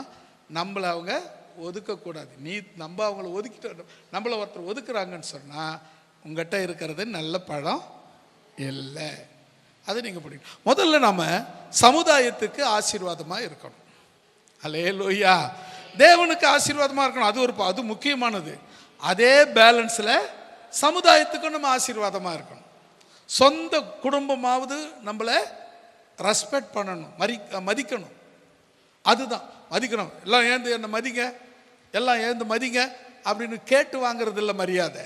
மரியாதைங்கிறது நாம் அவங்களுக்கு கொடுக்குறோம் பார்த்தியா, அதுதான். அது ரொம்ப முக்கியமானது. ரெஸ்பெக்ட்டுங்கிறது கேட்டு வாங்கிறது இல்லை, அது நாம் விரும்பி கொடுக்கக்கூடியதாக இருக்கிறது. அப்போ சமுதாயத்துக்கு ஆசீர்வாதமாக இருப்பவர்கள் வெறும் அதிகாரங்களுக்கு அடிபணிய மாட்டார்கள். இப்போ சமூக சேவை செய்கிறாங்களே சில பேர் பார்த்தீங்களா? சமூக சேவை செய்கிறாங்களா பார்த்துருக்கீங்களா? என்ன சேவை அது? பிரதிபலன் பாராம, எந்த எதிர்பார்ப்பும் இல்லாம ஒரு மனுஷன் இன்னொரு மனுஷனுக்கு உதவி செய்யறதுக்கு பேர் தான் சமூக பணி, சமூக சேவை. எந்த எதிர்பார்ப்பும் இல்லாம, பிரதிபலனும் இல்லாம, தனக்கு உரியதை அவங்களுக்கு கொடுக்குறாங்க பாருங்க, இதுக்கு பேர் தான் சமூக சேவை. அந்த சேவை யார்கிட்ட இருக்கா? இல்லைன்னா இதுக்கப்புறம் பயன்படுத்திக்குங்க. என்ன அப்படின்னா, அதுக்காக நான் போய் எனக்கு உண்டானதெல்லாம் கொடுத்துட்றேன் அப்படிலாம் நீங்கள் தேவையில்லை. நீங்கள் இன்றைக்கி சாப்பாடு 3 வேளைக்கு சாப்பாடு இருக்கா? 2 வேளையும் நீங்கள் சாப்பிட்ருங்க. ஒரு வேளை உங்கள் பக்கத்து வீட்டுக்கு சொல்ல மாட்டேன், இல்லாதவங்களுக்கு கொடுங்கன்னு சொல்லுவேன். அல்லேலூயா. பக்கத்து வீட்டில் கொடுத்தா தான் நாளைக்கு நமக்கு இல்லாத போது அவங்க தந்து கொடுப்பாங்க. இல்லைங்க, உனக்கு கொடுக்கணும்னு தேவன் முடிவு பண்ணிட்டார்னா யாரை வேணாலும் எங்கிருந்து வேணாலும் அனுப்பவர் வல்லமை உள்ளவர். பக்கத்து வீட்டிலேருந்து கிடையாதுங்க, அவர் எங்கிருந்து வேணாலும் கொடுக்க வல்லமை உள்ளவர். அல்லேலூயா. ஒரு கதையை சொல்லி உங்களுக்கு கடந்து போகிறேன். வேதநாயகம் சாஸ்திரியார் அவர்கள் 700ஆம் நூற்றாண்டில் வாழ்ந்தவர், 700ல் வாழ்ந்தவர். அவர் காலத்தில் அவங்க சந்ததி இருக்கிறாங்க, 7வது தலைமுறை இருக்கிறாங்க. அவருடைய காலத்தில் அவருக்கு இயேசுவை ஏற்றுக்கொண்ட பிறகு, இயேசுவை முழுமையாக ஏற்றுக்கொண்ட பிறகு என்ன பண்ணார், அந்த ராஜா அந்த அரசாங்கத்தில் புலவர்கள் இருப்பாங்க. அந்த ஒரு ராஜா இருப்பார், மன்னர் இருப்பார், மன்னருக்கு கீழே மந்திரிங்க இருப்பாங்க. மந்திரிங்க கூட ராஜகுருன்னு ஒருத்தர் இருப்பார், அதுக்கு கூட இன்னொருத்தர் புலவர்கள் இருப்பாங்க. அந்த புலவர் இந்த வேதநாயகம் சாஸ்திரி. அந்த ராஜா பேர் வந்து சரபோஞ்சி ராஜா. பேர் வாயில் சரியா வரல, சரபோஞ்சி ராஜா. அவர்கிட்ட இவர் புலவராக இருக்கிறார். இவர் இப்போ இயேசு ஏற்றுக்கொண்டார், முழுமையாக ஏற்றுக்கொண்டார். இப்போ என்ன சொன்னா, அவர் என்ன பண்ணுறாரு, அவர் இந்து கடவுளை வணங்குறவர், இவர் இயேசு வணங்குறவர். இப்போ இவர் சொல்கிறாரு, அவர் வந்து ராஜா சொன்ன புலவர் என்ன பண்ணணும், கேட்கணும்ல. அப்புறம் சொன்னார், அண்ணே நீங்கள் ஒரு என்னுடைய கடவுளை பற்றி புகழ்ந்து ஒரு பாட்டு பாடுங்க அப்படின்னாரு. இவருக்கு பொறுக்கலை, ஒன்றும் வாட்டப்படலை. இன்னும் இப்படி சொல்லிட்டாரு அப்படின்னு சொல்லிட்டு மறுநாள் போகிறார், அரசபைக்கு போகிறார். போனவுடனே பாட்டு பாட்டி ரெடி பண்ணிட்டீங்களா, ஏட்டிங்களா, பாடுங்கண்ணா. இயேசுவையே துதி செய் நீ மனமே, இயேசுவையே துதி செய், கிறிஸ்தேசுவையே துதி செய் நீ மனமே, இயேசுவையே துதி செய். சொல்லலாமா? இயேசுவையே துதி செய் நீ மனமே, இயேசுவையே துதி செய், கிறிஸ்தேசுவையே துதி செய் நீ மனமே, இயேசுவையே துதி செய். அல்லேலூயா. பாட சொன்னால் இவர் இயேசுவை பற்றி பாடுறாரு. என்ன சொன்னேன், நீங்கள் என்ன பாடுறீங்கன்னு சொன்னார். என்னால் இயேசுவை தவிர வேறு யாரையும் பாட முடியாது அப்படின்னு சொல்லி அவர் அரசவையில் வேலை செய்து கொண்டிருந்த அந்த வேலையை புலவர்ங்கிற பட்டத்தை ரிசைன் பண்ணிவிட்டு வந்துட்டார். இப்போது வீட்டில் இருக்கிறாரு, ஜவுமணின்னு சோத்திரமணின்னு ஜவுமணின்னு இருக்கிறாரு. இப்போ அவருக்கு தேவை, அரசாங்கத்தில் வேலை செய்கிறவரில் சம்பளம்னு ஒன்று வரும், வேலையை விட்டாச்சுன்னா வரும், கஷ்டம்தான் வரும், வறுமை தான் வரும். அது வந்துச்சு அவருக்கு. இப்போ அவருக்கு கரெக்டாக எப்பவுமே சாயங்காலம் என்ன வேலை செய்யிருந்தாலும் ஜெபம் பண்ணியிருந்தாலும் அவருக்கு சாயங்காலம் கரெக்டாக 4 மணிக்கு டீ கொடுக்கணும். பார்த்தா வீட்டில் போய் டீ போடுறதுக்கு அவங்க மனைவி போனாங்க. பார்த்தா டீ டப்பாவில் டீ இலை இல்லை, டீ தூள் இல்லை. என்ன பண்ணுறதுன்னு தெரியல. ஐயோ இல்லைன்னு சொன்னால் அவர் ஒத்துக்க மாட்டார், இல்லைன்னு சொல்லக்கூடாது. அப்போ என்னன்னு சொல்கிறது, காலியாகிறத பாத்திரம் காலியாக இருக்குது அப்படின்னு சொல்லணும், இல்லைன்னு சொல்லக்கூடாது. டீ இலை இல்லை அப்படின்னு சொல்லக்கூடாது. அப்போ எப்படி சொல்லணும், காலியாக இருக்குது, காலியாகிடுச்சு, காலியாக இருக்குது அப்படின்னு சொல்லணும். இருக்குன்ற வார்த்தை, இல்லைன்னு வார்த்தை வரக்கூடாது அவருக்கு. ஏன்னா அது ஒரு அவிசுவாச வார்த்தைன்னு அவர் நினைக்கிறார். உடனே என்ன பண்ணாங்க, 4 மணி ஆகுது, நம்ம அப்படி டீ டப்பா டீ இலை வைக்கிறாங்க, டீ தூள் வைக்கிற அந்த டப்பா எடுத்து போய் கவுத்து வச்சுட்டு வந்துடுச்சு. கவுத்து வச்சுட்டு ஏன்னா அவர் ஜபம் பண்ணிக்கிறாரு. இப்போ அவருக்கு டீ இல்லைன்னு சொன்னால் இல்லைன்னு சொல்லக்கூடாது. இப்போ என்ன பண்ணோம், டப்பா காலியாகிறத அவர் காமிக்கணும்னு சொல்லி காமிச்சிட்டு வச்சுட்டு வந்துடுச்சு. உடனே அந்த டப்பாவை எடுத்து நிமித்தி ஜபம் பண்ண ஆரம்பிச்சிட்டாரு. ஜபம் பண்ணி முடிக்கும்போது ரொம்ப நேரமாக ஒருத்தன் வாசல்ல நின்னுங்கிறான். அதில் நிமித்தி திரும்பி பார்த்துட்டு, என்னப்பா ரொம்ப நேரமாக வாசலில் நிற்கிறேன், என்ன விஷயம்? ஐயா, உங்களுக்கு ஒரு பார்சல் வந்திருக்குது, அதை கொடுக்கறதுக்கு தான் நான் ரொம்ப நேரமாக வெயிட் பண்ணிக்கிறேன் அப்படின்னு. என்னப்பா எடுத்தாப்பா அப்படின்னு சொன்னேன். வாங்கினா கேரளாவிலிருந்து உங்களுக்கு முதல் தர டீ இலையை இந்த இடத்துலேருந்து இவன்னாரு அனுப்பியிருக்கிறாங்க அப்படி சொன்ன. பாருங்க, உங்கள் தேவை இங்கே இருக்கிற தமிழ்நாட்டில் இருக்கிற உனக்கு கேரளா இருக்கிற ஒருத்தரை கொட்ட சொல்லி உனக்கு கொடுக்க முடியும்னு சொன்னா அவர் தான் நீ ஆராதிக்கிற ஆண்டவராகிய இயேசு கிறிஸ்து. யாரு செய்வாங்கன்னு எதிர்பார்க்காதீங்க, யாரை கொண்டு வேணாலும் அவரால் செய்ய முடியும். அல்லேலூயா. உனக்கு செய்யணும்னு அவர் முடிவு பண்ணிட்டா யாரை வேணாலும் அனுப்புவார். வர்றவங்க யாருன்னே தெரியாதுங்க, எப்படிங்க செய்தாங்க அப்படின்னு. அதுதாங்க ஆச்சரியம், அதுதான் ஆச்சரியம். நினைக்காத இடத்துல நினையாததை செய்கிறவர் நம்முடைய ஆண்டவர், அப்படிப்பட்டவர். சரிங்க, இப்போ தேவனுக்கும் அப்புறம் சமுதாயத்துக்கும் நீங்க ஆசீர்வாதமாக இருக்க வேண்டும். இருக்கிறவங்களா இருக்கிற நீங்க சொல்லுது, அது அந்த திராட்சை செடி சொல்லுது, தேவனுக்கும் மனுஷர்களுக்கும் சமுதாயத்துக்கும் ஆசீர்வாதமா இருக்கிறன்னா என்னுடைய மகிமைய அந்தஸ்த மரியாதைய தேவன் கொடுத்த இந்த இனிமையான தருணத்தை விட்டு நான் என்ன பண்ண மாட்டேன், மரங்களை அரசாட்சி பண்ண வரமாட்டேன். முடிஞ்சது. 3 பேர் சொல்லி முடிச்சிட்டாங்க. 4வது ஆள் தான் பாக்கி. இப்போ என்ன, ஒவ்வொன்றுத்துக்கும் ஒவ்வொரு அர்த்தம் இருக்குது பார்த்தீங்களா? என்ன அப்படின்னு சொன்னால், ஒலிவ மரத்துக்கும் ஒரு அர்த்தம் இருக்குது, சொன்னதுக்கு அர்த்தம் இருக்குது. அப்புறம் அத்தி மரம் சொன்னதுக்கு ஒரு அர்த்தம் இருக்குது, திராட்சை செடி சொன்னதுக்கு ஒரு அர்த்தம் இருக்குது. அப்போது நமக்கு சில நேரத்தில் நம்ம இப்போ உதாரணத்துக்கு நம்ம இப்போ ஊழியம் செய்துக்கிட்டே இருக்கிறேன். நம்மளை கொஞ்ச நேரம் பொறுத்து ஒரு 10 வருஷம் ஊழியம் செய்துட்டேன். இப்போ 42 முடிச்சிட்டேன். நான் ஒரு 10 வருஷம் கழிச்சு 30 வருஷத்துக்கு முன்னாடி போகிறேன். 10 வருஷம் ஊழியம் செய்கிறேன். ஒன்றும் இல்லை, சாப்பிட்றதுக்கு சாப்பாடு இல்லை, போட்டுக்க துணி இல்லை, வண்டிக்கு பெட்ரோல் வண்டி இல்லை, வண்டியே இல்லை, அப்புறம் எங்கே பெட்ரோல் போகிறது இல்லையா? என்ன இது, ஆண்டவர் என்ன ஊழியத்துக்கு அழைச்சாரா இல்லையா? இப்போ ஒரு டவுட் வரும். நான் சொல்லட்டுமா? ஆண்டவர் உன்னை அழைச்சது உண்மைன்னா நீ காத்திருக்கணும். அல்லேலூயா. அது காத்திருக்கும் பொழுது ஒரு ஏற்ற காலம்னு ஒன்று வரும்.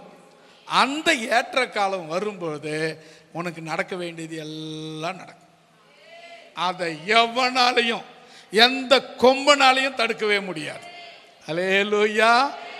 அப்ப நீங்க செய்ய வேண்டியதுன்னா காத்திருக்க வேண்டும். என்ன வந்தாலும் பொறுமையா இருங்க. ஆண்டவர் செய்ய நினைத்தது தடைப்படாது. அல்லேலூயா.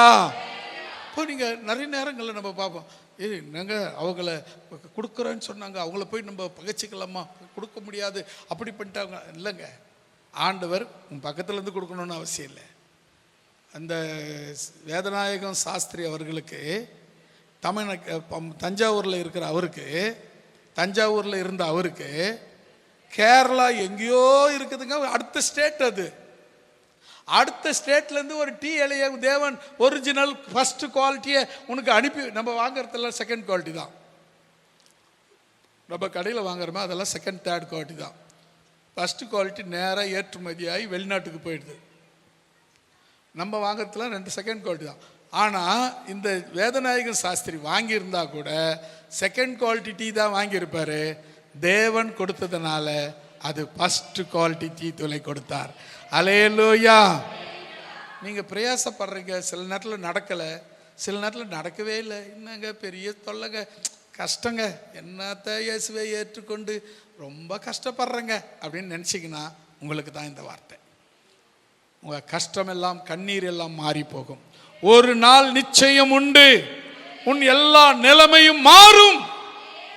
ஒரு நாள் தேவன் அதற்கு வைத்திருக்கிறார். அந்த நாள் வரும் வரையில் காத்திரு. நிச்சயம் ஒரு முடிவு உண்டு. உன் நம்பிக்கை வீண் போகாது. அதுவரையில நீ என்ன பண்ணணும்னா கர்த்தருக்குள்ள காத்திருக்கணும். நான் காத்திருக்கிறேன்னு சொல்லிட்டு வெளியே போய் உட்காந்துன்னு காத்திருக்கிறது இல்லை. இப்போ பஸ்ஸுக்கு காத்திருக்கிறேன்னு வச்சு, நான் பஸ்ஸுக்கு காத்திருக்கிறேங்க, சர்ச்சில் உட்காந்துன்னு நான் மெட்ராஸ் போகிறேன் பஸ்ஸுக்கு காத்திருக்கிறேங்க, நான் மெட்ராஸ் போனோம் பஸ்ஸுக்கு காத்திருக்கிறேன்னு இங்கே சொல்லிட்டு இருந்தேன்னா அது பாட்டு போய்க்கினே இருக்கும். நீ பாட்டு இங்கே தான் இருக்கணும். இப்போ பஸ்ஸுக்கு காத்திருக்கணும்னா எங்கே இருக்கணும்? பஸ் ஸ்டாண்டில் இருக்கணும். அப்போ கர்த்தருக்கு காத்திருக்கணும்னா எங்கே இருக்கணும்? அது தேவ சமூகத்தில் இருக்கணும். இது வித்தியாசம் முதல்ல புரியணும். சில பேர் பார்த்தீங்கன்னா கர்த்தருக்காக காத்திருக்கிறேன், எங்கடா பஸ் ஸ்டாண்டில் உட்காந்துருப்பாரு. என்ன பண்ணியிருக்காரோ? கர்த்தருக்காக காத்திருக்கிறேன். என்னப்பா பண்ணிட்டு இருக்க? கர்த்தருக்காக காத்திருக்கிறேன். எங்க? பஸ் ஸ்டாண்ட்ல. நீ எங்க இருக்கணும்? கர்த்தர் சமூகம். ஒரு வீடா இருக்கலாம், உன் வீடா இருக்கலாம், சபையா இருக்கலாம், எங்கேயாவது ஒரு கர்த்தர் சமூகத்தில் காத்திரு. அதை விட்டு நான் கர்த்தருக்காக காத்திருக்கிறேன் அப்படின்னு பஸ் ஸ்டாண்ட்லயோ இல்லை வேற எங்கேயோ காத்திருந்தா அது காத்திருப்பதற்கான அர்த்தம் இல்லை. இப்போ நான் சர்ச்சில் உட்காந்துன்னு பஸ்ஸுக்கு காத்துக்கிறேன்னு வச்சுக்கங்களேன், பஸ் கிடைக்குமா? பஸ் வரும், ஆனால் எனக்கு கிடைக்காது. ஏன்? நான் காத்திருக்க வேண்டிய இடம் பஸ் ஸ்டாண்டு, நான் காத்திருக்கிற இடம் ஆலயம். அப்போ எப்படிங்க கிடைக்கும்? அப்போ பஸ்ஸுக்கு காத்திருந்தா நீ பஸ் ஸ்டாண்டில் காத்திருக்கணும். உன்னுடைய ஆசீர்வாதத்தை காத்திருக்கணும், கர்த்தருடைய சமூகத்தில் தான் காத்திருக்கணும். அல்லேலூயா. நான்காவதாக 14-15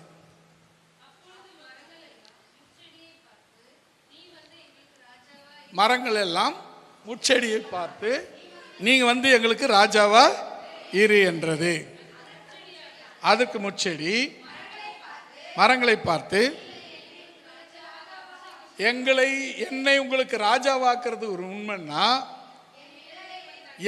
எல்லாரும் என் காலு கீழே வாங்க, எல்லாம் என் நேலுக்கு வாங்கினா என்ன அர்த்தம்? எல்லாம் என் காலு கீழே வாங்க. இல்லைன்னு சொன்னா என்கிட்ட இருந்து ஒரு அக்கினி வரும், அது உங்களை பட்சித்து போடும் அப்படின்னு சொல்லிடுச்சு.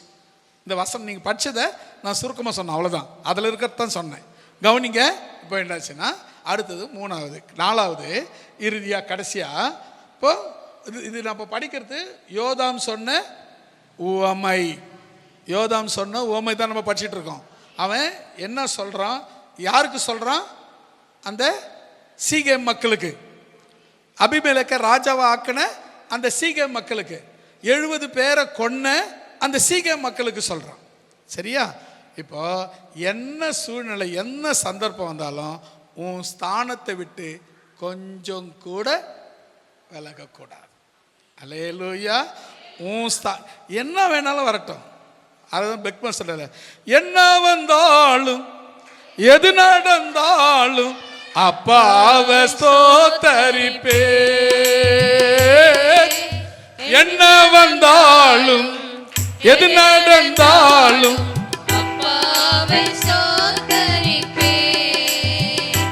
ஏசப்பா ஸ்தோத்திரம், ஏசப்பா ஸ்தோத்திரம், ஏசப்பா ஸ்தோத்திரம், ஏசப்பா ஸ்தோத்திரம். தாவீதை போல நடனமாடி அப்பாவை ஸ்தோத்தரிப்பே. ஆமென். தாவீதை போல நடனமாடி அப்பாவை ஸ்தோத்தரிப்பே. கடைசியா முள்செடியை பார்த்து மரங்கள் சொல்லிச்சு, நீங்க வந்து எங்களுக்கு ராஜாவாயிரு அப்படின்னு கேட்டுச்சு சொன்னாங்க. அதுக்கு முள்செடி என்ன சொல்லுது? நீ மரங்களை பார்த்து நீங்க என்ன உங்களுக்கு ராஜாவாக அபிஷேகம் பண்றது மெய்யானா உண்மைன்னா நீங்க எல்லாரும் முதல்ல என் கீழே வாங்க, எல்லாரும் முதல்ல என் கீழே வாங்க. அப்படி வரலன்னா முட்செடிக்கிட்ட இருந்து ஒரு அக்கினி வரும், அது உங்களை பட்சிக்கும். அல்லேலூயா. சரி, இப்போ பாருங்களேன், முதல்ல உண்மையாகவே ராஜாவாக விரும்பினால் நீங்கள் என்ன பண்ண என்ன ராஜாவாக்குறதுக்கு உண்மைன்னா நீ முதல்ல எல்லாரும் என் கீழே வந்து அடைக்கலத்துக்கு என் கீழே அடைக்கலத்துக்கு வாங்க. இது முதல் அது முட்செடி வைக்கிற முதல் திட்டம் என்னென்னா எல்லாரும் என்ன ராஜாவை ஏற்றிருக்கிறது உண்மைன்னா எல்லாம் என் கீழே வரணும், என் ஆதிக்கத்துக்கு என் கட்டுப்பாட்டுக்குள்ளே வரணும், என் காலு கீழே கொண்டாடணும். இதுதான் முதல் கட்டுப்பாடு. ரெண்டாவது கவனிச்சிங்கன்னா இது இல்லை என்றால் என்னிடத்திலிருந்து அக்கினி நெருப்பு வந்து லீபோனில் இருக்கிற கேதுரு மரங்களை எல்லாம் சுட்டெரித்து போடுவேன், சுட்டெரித்து போடும். அதான் இது என்ன சொல்றாரு ஒரு முள்செடி என்ன சொல்றாருன்னா, நீங்க என்ன ராஜாவா ஏத்துக்கிட்டது உண்மைன்னா நீங்க எல்லாரும் என் நேலுக்குள்ள வாங்க, என்னுடைய அண்டருக்குள்ள வாங்க. இது ஃபர்ஸ்ட். ரெண்டாவது என்ன சொல்லுதுன்னா, நீங்க அப்படி வரலன்னு சொன்னா என்கிட்ட இருந்து நெருப்பு வரும், அக்கினி வரும், அப்படி கிளம்பும். அது வந்து உங்களை லீபனோனில் இருக்கிற கிராமத்தில் இருக்கிற சிட்டியில் இருக்கிற எங்க இருந்தாலும் உங்களை அது சுட்டெரித்து போடும். அதாவது லீபனோன் அப்படின்னா நகரத்தில் இருக்கிற மற்ற இங்க இருக்கிற முள்செடி எங்க இருக்கும்? பொதுவா காட்டில் இருக்கும், கிராமத்தில் காட்டில் இருக்கும். காட்டில் இருக்கிற சொல்லுது, நீ காட்டில் இருந்தாலும் சரி, கிராமத்தில் இருந்தாலும் சரி, நகரத்தில் இருந்தாலும் சரி, நான் வந்து உன்னை சுட்டி எரிச்சு போட்டுடுவேன், நீ ஒன்றுத்துக்கும் பிரயோஜனம் இல்லாமல் போயிடுவே அப்படின்னு சொல்லி. இப்போ நீங்க கவனிங்க, இதில் நம்ம பார்த்துக்க இதுக்கு அர்த்தத்தை முதல்ல நம்ம பார்க்கணும். முட்செடி, முதல்ல முட்செடி பற்றி சொல்லுங்க. அது ஒரு பயனற்றது, அப்புறம் ஒரு ஆபத்தானதும் ஆகும். ஆபத்தானது முதல்ல பார்த்துக்க, முட்செடி பற்றி தெரிஞ்சுக்கங்க. அது ஒரு பிரயோஜனமும் இல்லாதது. வரும் எப்படா போகி வருன்னு பார்த்துக்கினே இருப்பாங்க. தேவையில்லாத முட்செடிலாம் வெட்டி ஒன்றா சேர்த்து அவள் தான் கொளுத்தி விட்ருவாங்க, எதுக்கும் பிரயோஜனப்படாது. அதுதான் அது லாக்கி. ரெண்டாவது கவனிச்சிங்கன்னா, அது உண்மையான நிழலை பாதுகாப்பை அதால் தர முடியாது. யாராவது ஒரு நிழலுக்கு நான் போய் ஒரு புளியா மரத்தடியில் படுக்கிறேன், இல்லை ஒரு வேலிங்கத்தான் செடி கீழே படுக்கிறேன் அப்படின்னு யாராவது வேலிங்கத்தான் செடி கீழே போய் படுத்திருக்காங்களா? ஒரு புங்க மர செடி கீழே படுத்திருப்பாங்க, ஒரு புருஷ மரத்தடியில் படுத்திருப்பாங்க, ஏன் ஒரு புளியா மரத்தடியில் கூட படுப்பாங்க. ஆனால் இந்த முள் செடி கீழே போய் யாரும் படுக்க மாட்டாங்க. அதனால ஒரு பிரயோஜனமும் இல்லை. உண்மையான நிழலாகவும் பாதுகாப்பும் அதால் தர முடியாது. அடுத்தது, இது எதை குறிக்கிறதுனா அபிமெலேக்கை குறிக்கிறது. இந்த முட்செடி எதை குறிக்கிறது? அபிமெலேக்கை குறிக்கிறது. அவன் என்ன சொல்றான்? அவன் ஒரு நல்ல தலைவன் கிடையாது. அவன் எப்பொழுது தன்னுடைய மக்களை கொன்று அந்த இடத்துல அவன் அரசாக நினைச்சானோ அவன் ஒரு நல்ல தலைவன் கிடையாது, நல்ல ராஜா கிடையாது. அவன் இப்போ அவன் பதவிக்கு வரணும்னா என் கூட பிறந்தவங்களை கொண்டுட்டான், நாளைக்கு வேற ஒன்று வேணும்னா அவங்களையும் கொல்ல அவன் அஞ்ச மாட்டான் அப்படின்னு சொல்றான். அப்படின்னு இந்த மரம் முள்ளு செடி வந்து எதை குறிக்கிறதா? அபிமெலேக்கை குறிக்கிறது. இது அபிமெலேக்கு நல்ல தலைவனாக அவனால இருக்க முடியாது. இப்போ அரசாட்சிக்கு வரணும்னு கூட பிறந்த 70 பேரை கொன்னான், நாளைக்கு இன்னும் வேற ஒரு காரியம் செய்யணும்னா அவன் உங்களையும் கொல்லுவான் அப்படின்னு சொல்லி ஒரு அந்த ஓமை மூலமா அது சொன்னது. நீங்க எப்படிப்பட்டவனை தேர்ந்தெடுத்திருக்குன்னா, ஒரு தகுதியற்ற ஒருவனை தேர்ந்தெடுத்திருக்கிறீர்கள். அபிமெலேக்கு எப்படிப்பட்டவன்? தகுதியற்றவன், பிரயோஜனம் இல்லாதவன், எதுக்கும் பயன்படாதவன் அப்படின்னு சொல்றான்.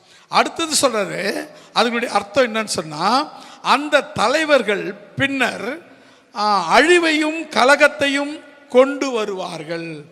இந்த முள்செடி என்ன சொல்லிச்சு? என்கிட்ட இருந்து அக்கினி வரும், அது உங்களை பட்சித்து போடும். அப்போ என்னத்தான் அவங்களால முடிவு என்ன தெரியுமா?